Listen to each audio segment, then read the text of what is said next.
Hi, എല്ലാവർക്കും സ്വാഗതം. ഇന്ന് നമ്മൾ തയ്യാറാക്കുന്നത് പക്കാവടയാണ്. നമുക്ക് എങ്ങനെയാണ് സ്വാദിഷ്ടമായ ഈ പക്കാവട എങ്ങനെ എളുപ്പത്തിൽ നമ്മുടെ വീട്ടിൽ തയ്യാറാക്കാമെന്ന് നോക്കാം. ഈ പക്കാവട തയ്യാറാക്കാനായിട്ട് നമുക്ക് ആവശ്യമായിട്ടുള്ള സാധനങ്ങൾ എന്തൊക്കെയെന്ന് നോക്കാം. ഒരു ഗ്ലാസ് കടലമാവ് എടുത്തിട്ടുണ്ട്. അതുപോലെ ഒരു 1/4 ഗ്ലാസ് അരിപ്പൊടി വേണം. ഇനി നമുക്ക് വേണ്ടത് മുളക് പൊടി വേണം. നമ്മൾ കാശ്മീരി മുളക് പൊടിയാണ് എടുത്തിട്ടുള്ളത്. പിന്നെ വേണ്ടത് കായപ്പൊടി വേണം. പിന്നെ ഇതിൽ ചേർക്കാനായിട്ടുള്ള ഉപ്പ് വേണം. കുറച്ച് കറിവേപ്പില വേണം. ഇത്രയും സാധനങ്ങൾ ചേർത്താണ് നമ്മൾ ഈ സ്വാദിഷ്ടമായ പക്കാവട തയ്യാറാക്കുന്നത്. നമുക്ക് ഈ പക്കാവട തയ്യാറാക്കാം. ആദ്യം നമ്മൾ എടുത്തു വച്ചിട്ടുള്ള ഈ അരിപ്പൊടിയും കടലമാവൊക്കെ നല്ലപോലെ ഒന്ന് കുഴച്ചെടുക്കണം. അതുപോലെ പാത്രം എടുത്ത് അതിലേക്ക് നമ്മൾ എടുത്തു വച്ചിട്ടുള്ള അരിപ്പൊടി ഇട്ട് കൊടുക്കാം. ഇതിലേക്ക് കടലമാവ് ചേർത്ത് കൊടുക്കാം. നമുക്ക് ഈ കടലമാവും അരിപ്പൊടിയും കൂടി നല്ലതുപോലെ ഒന്ന് ഇളക്കിയെടുക്കാം. അരിപ്പൊടിയും കടലമാവും കൂടി ചേർത്ത് നമ്മൾ നല്ലതുപോലെ ഇളക്കിയെടുത്തിട്ടുണ്ട്. ഇനി നമുക്കിതിലേക്ക് മുളക് പൊടി ചേർത്ത് കൊടുക്കാം. നമ്മളിവിടെ എടുത്തിട്ടുള്ളത് കാശ്മീരി മുളക് പൊടിയാണ് എടുത്തിട്ടുള്ളത്. അത് നമുക്കൊരു 2 സ്പൂൺ കാശ്മീരി മുളക് പൊടി ചേർത്ത് കൊടുക്കാം. നമുക്കിതിലേക്ക് കായപ്പൊടി ചേർത്ത് കൊടുക്കാം. അത് ഒരു സ്പൂൺ കായപ്പൊടി ചേർത്ത് കൊടുക്കാം.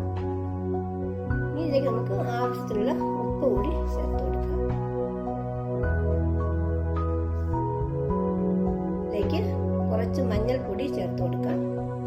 ഇനി നമുക്ക് ഇതെല്ലാം കൂടി ചേർത്ത് ഒന്നുകൂടി ഇത് നല്ലതുപോലെ ഒന്ന് ഇളക്കി ചേർക്കാം.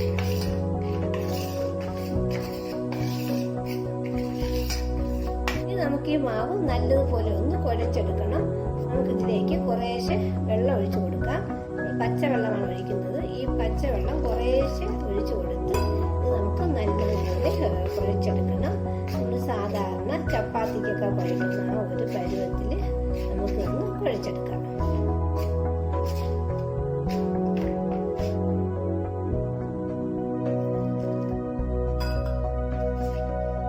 കുറേശ്ശെ വെള്ളം ഒഴിച്ച് കൊടുത്തിട്ട് വേണം കുഴയ്ക്കാനുള്ളത്. ഒരുപാടങ്ങ് വെള്ളമായി പോകരുത്.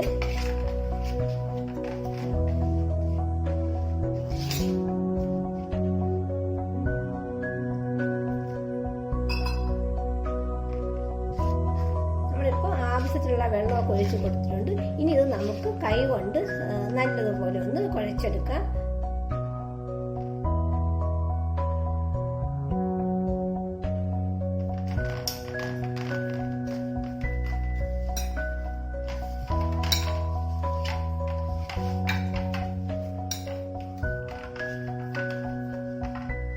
വെള്ളം കൂടി ചേർത്ത് മാവ് നല്ലതുപോലെ കുഴച്ചെടുത്തിട്ടുണ്ട്.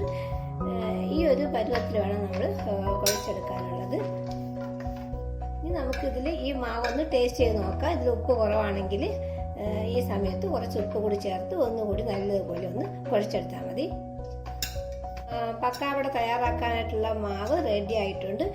ഈ മാവ് കുഴയ്ക്കുന്ന സമയത്ത് വെള്ളം കൂടിപ്പോയെന്ന് തോന്നുന്നുണ്ടെങ്കിൽ നമുക്കിതിലേക്ക് കുറച്ചുകൂടി പൊടി ചേർത്ത് ഒന്നുകൂടി നല്ലതുപോലെ ഒന്ന് കുഴച്ചെടുത്താൽ മതി. ഇനി നമുക്ക് പക്കാവട തയ്യാറാക്കാം. ഇതുപോലെ നമുക്കൊരു ഇടിയപ്പത്തിൻ്റെ നാഴി എടുത്ത് അതിലേക്ക് ഇതുപോലത്തുള്ള ചില്ലി വേണം ഇട്ട് കൊടുക്കാനുള്ളത്. ഇതാണ് പക്കാവട തയ്യാറാക്കാനായിട്ടുള്ള ചില്ലി.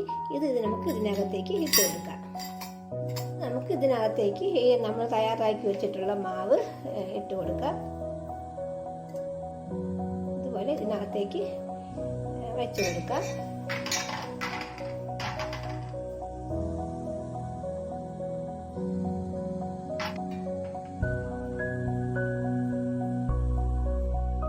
നമ്മൾ ഇതിനകത്തേക്ക് മാവ് നിറച്ച് കൊടുത്തിട്ടുണ്ട്. ഇനി നമുക്കിത് നല്ലതുപോലെ ഒന്ന് അടച്ചെടുക്കാം.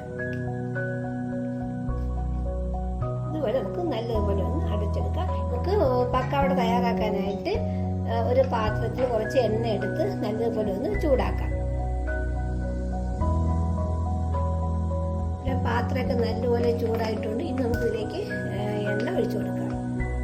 ഈ പക്കാവട വറുത്തെടുക്കുന്നതിന് ആവശ്യമുള്ള എണ്ണ നമുക്ക് ഒഴിച്ചു കൊടുക്കാം. എണ്ണയൊക്കെ ഒഴിച്ചു കൊടുത്തിട്ടുണ്ട്. ഇനി നമുക്ക് എണ്ണ നല്ലപോലെ ചൂടായതിനു ശേഷം എങ്ങനെയാണ് പക്കാവട തയ്യാറാക്കുന്നത് നോക്കാം.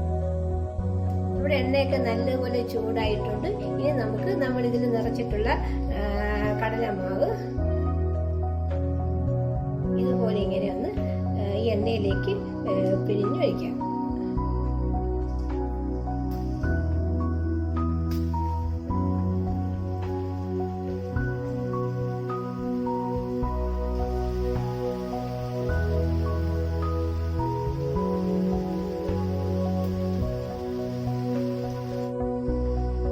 നമുക്കിത് പതുക്കെ ഒന്ന് ഇളക്കി കൊടുക്കാം. ഈ പക്കാവടയുടെ അടിവശം വെന്തതിന് ശേഷം നമുക്കൊന്ന് മറിച്ചിട്ട് കൊടുക്കാം. അടിഭാഗത്ത് നല്ലപോലെ വെന്ത് കിട്ടിയിട്ടുണ്ട്. ഇനി നമുക്കിതൊന്ന് മറിച്ചിട്ട് കൊടുക്കാം. ഇതിന്റെ രണ്ട് സൈഡും നല്ലതുപോലെ മൂത്തതിന് ശേഷം നമുക്കിത് എണ്ണയിൽ നിന്ന് കോരിയെടുക്കാം. തയ്യാറാക്കുമ്പോൾ ഇത് ഒരുപാടങ്ങ് എണ്ണയിൽ കിടന്ന് മൂത്ത് കരിഞ്ഞു പോകാതെ നോക്കണം. അവിടെ രണ്ട് സൈഡും ഒക്കെ നല്ലതുപോലെ മൂത്ത് കിട്ടിയിട്ടുണ്ട്. ഇനി നമുക്കിത് എണ്ണയിൽ നിന്ന് കോരി മാറ്റാം. നമുക്കിത് എണ്ണയിൽ നിന്ന് കോരി ഇതുപോലെ വേറെ പാത്രത്തിലേക്ക് ഇടാം. നമ്മുടെ സ്വാദിഷ്ടമായ പക്കാവട റെഡി ആയിട്ടുണ്ട്.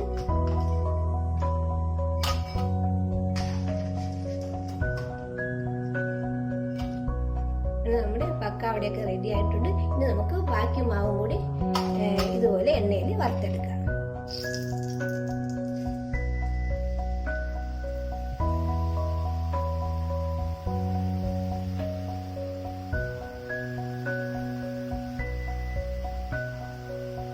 നമുക്ക് ഇതും കൂടി നല്ലതുപോലെ ഒന്ന് വറുത്തെടുക്കാം. നമുക്ക് വളരെ എളുപ്പത്തിൽ തന്നെ തയ്യാറാക്കാൻ പറ്റുന്ന ഒന്നാണ് പക്കാവട. നമ്മൾ ഇതുപോലെ തയ്യാറാക്കുന്ന നമ്മൾ കടയിൽ നിന്ന് വാങ്ങിച്ച് കഴിക്കുന്ന പക്കാവട അതേ ടേസ്റ്റ് തന്നെ നമുക്ക് വീട്ടിലും ഇതുപോലെ എളുപ്പത്തിൽ പക്കാവട തയ്യാറാക്കാം.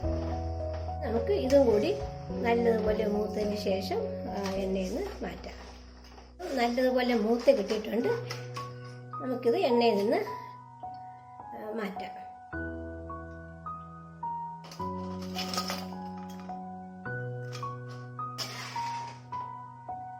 ഇതുപോലെ ഇനി ബാക്കി മാവും കൂടി ഇങ്ങനെ തയ്യാറാക്കാം.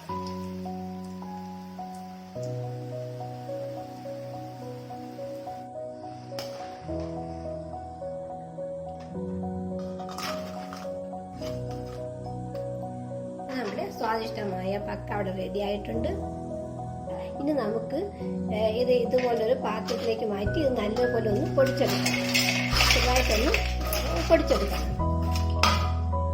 കൈ കൊണ്ട് നമുക്കൊന്ന് പൊടിച്ചെടുക്കാം. നമ്മുടെ ക്രിസ്പി ആയിട്ടുള്ള പക്കാവട റെഡി ആയിട്ടുണ്ട്. ഇതുപോലെ ചെറുതായിട്ടൊന്ന് പൊടിച്ചു കൊടുത്താൽ മതി. ഇനി നമുക്ക് ഇതിന് മുകളിലേക്ക് കുറച്ച് കറിവേപ്പിലയും കൂടി വറുത്ത് ചേർക്കാം.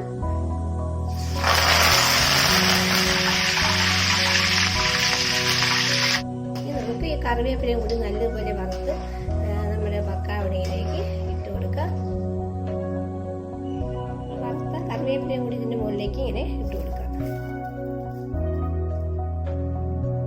നമ്മുടെ വളരെ സ്വാദിഷ്ടമായതും അതുപോലെ ഹെൽത്തി ആയിട്ടുള്ള പക്കാവട റെഡി ആയിട്ടുണ്ട്.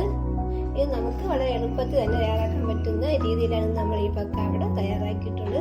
ഇത് നല്ല ക്രിസ്പി ആയിട്ടുള്ള പക്കാവടയാണ് നമ്മൾ തയ്യാറാക്കിയിട്ടുള്ളത്. കപ്പ് അരിപ്പൊടിയും കടലമാവും ഉണ്ടെങ്കിൽ നമുക്ക് ഇത്ര അളവിലുള്ള പക്കാവട തയ്യാറാക്കിയെടുക്കാം. നല്ല കറുമുറയുള്ള പക്കാവടയാണ് നമ്മൾ തയ്യാറാക്കിയിട്ടുള്ളത്.